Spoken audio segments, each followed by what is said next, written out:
વાત કરીએ સુરતની કે જ્યાં સગીરાને પ્રેમજાળમાં ફસાવીને ભગાડી જનાર ટોળકીનો પર્દાફાશ થયો છે।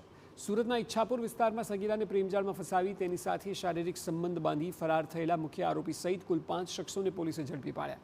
ઈચ્છાપુરમાં રહેતી સગીરા તેના ઘર નજીક રહેતા વિધર્મી યુવક સાથે સંપર્કમાં આવી હતી, જે બાદ આ નરાધમે પોતાના સાગરીતો સાથે મળીને સગીરાને પ્રેમજાળમાં ફસાવી।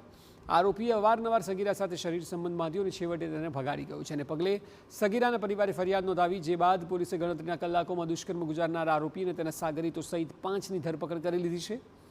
પોલીસ તપાસમાં જાણવા મળ્યું કે આ ભેજા બાદ આરોપીએ પોતાના સાગરીત સાથે મળીને પોતાના આધાર કાર્ડમાં નામ એડિટ કરાવ્યું હતું અને અવારનવાર સગીરાને હોટલમાં લઈ જઈને હવસનો શિકાર બનાવ્યો।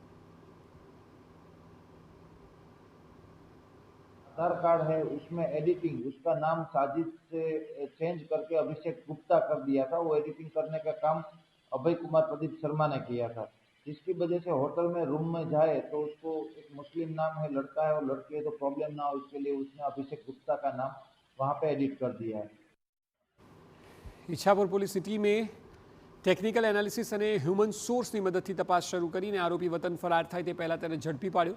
ત્યારે હાલ તો પોલીસે તમામ આરોપીઓ વિરુદ્ધ BNS, પોક્સો અને IT એક્ટ મુજબ ગુનો નોંધીને આગળની કાર્યવાહી હાથ ધરી છે।